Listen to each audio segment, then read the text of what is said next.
Good morning. Ito tayo. Ito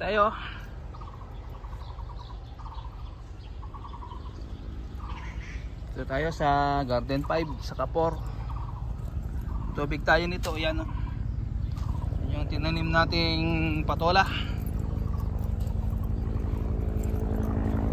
Tubigan lang natin konti yung beans natin mauna. May lilipat tayo rito. Unahin muna natin yung beans. Kasi medyo late tayo dito kasi 8 to 10 ang schedule natin dito.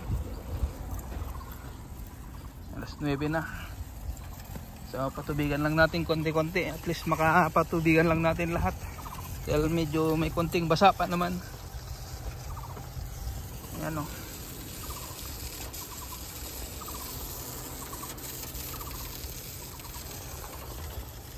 Ito hindi na stop. Kaya mahinang tubig.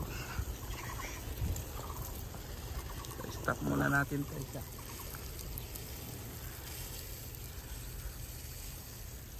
Yan na yung beans natin. Yung nilagyan natin ng plastic trellis ng umulan.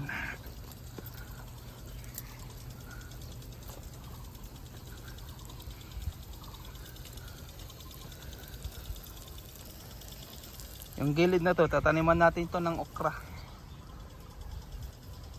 Para meron tayong panangga dyan pag nag-spray. Kasi yan, tanim din siya ng, ewan ko, baka parang sitaw ata yung tinanim niya. Hindi beans, sitaw.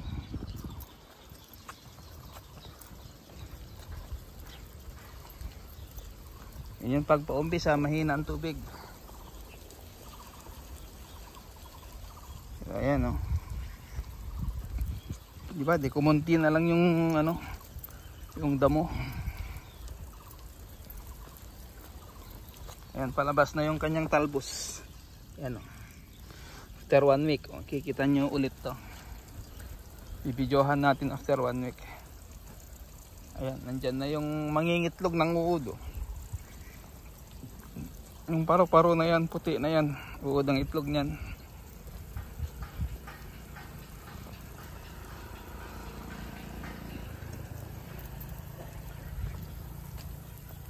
Dito mahina oh. Nakikilinis na naman yung mga tip ng mga sprinkler natin oh. Okay lang. Tingin sa kabila, akala ko in-spray niya na yung panda mo. So i-ready na nila to for planting. Pinapatuyo pa. Hindi na nila kinuha yung seeds para tumubo ulit. Pag lumaki, ganyan naman gagawin nila. Diba? Dito tayo sa Garden 5 sa Kapor. Yan ngayon yung mga paraw-paraw na yan, papunta na lahat dito sa amin. At siyempre dyan, wala na silang maano dyan. Na-sprayan na eh. Ayan, linisin natin mamaya yan.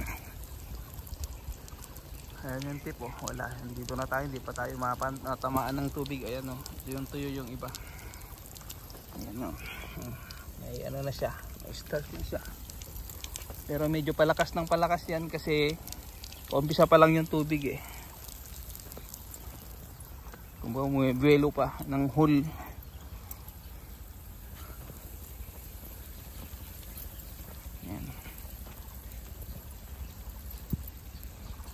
Tamaan tayo kaya dito lang tayo sa gilid.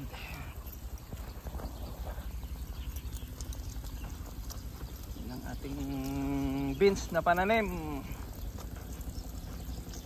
Yan ang tanim nyo. Sayote sa kagabi. Yan yung pag may lumabas na sanga yan o tinatanggal nila kaagad. Isang puno lang talaga, palalakihin nila yan. 6 months yan. Depende kung magandang presyo, baka anihin na nila yan, ganyan. Minsan yung mga iba 1 year. Pero ang naman, parang laki naman ng niyan, parang abot ng 3 kilo siguro o 5 kilo yung pinaka niyan pag binunot. Kikita natin. Kasi mini-maintain nila na walang tutubo na sanga dyan sa tabi niya.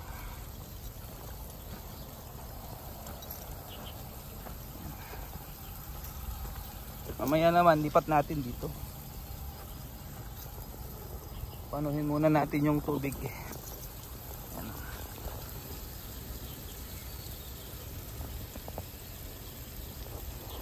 Kulimlim pa rin as usual. Ayan o.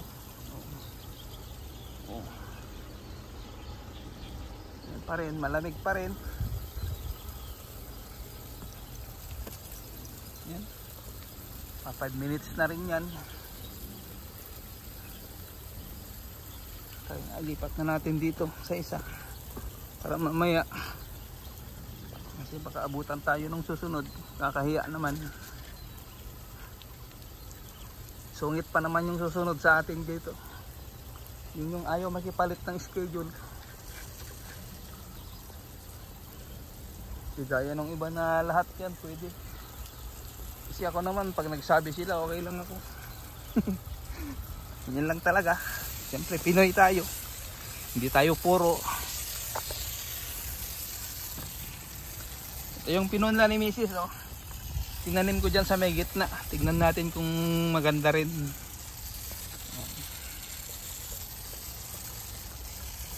Hayaan muna natin yan up to ano, mga 2 minutes kasi para maano muna yung pinakadulo.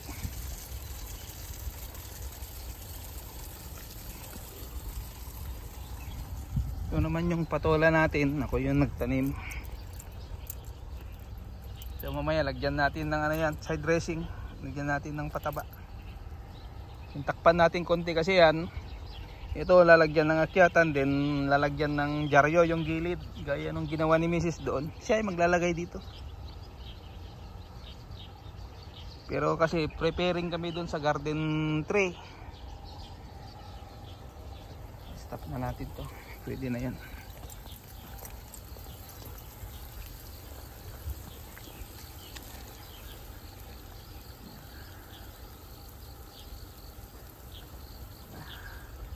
Nakikita nyo, ayan o. Patay na yung damo na in-sprayan natin.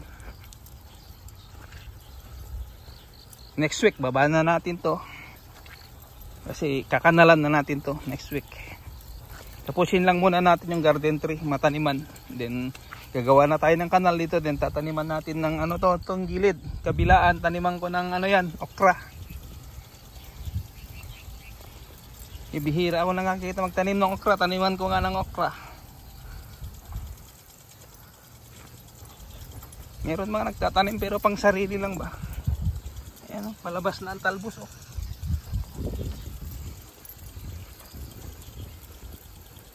Okay na siya. Diba? So hanggang sa muli, hanggang dyan lang ipapakita natin dito. Masyadong mahaba na. Ano, pang update lang naman natin. Thank you so much everyone. Ito na ang tanim nating kidney beans at saka patolo dyan sa may gitna. Salamat po ng marami. Bye bye.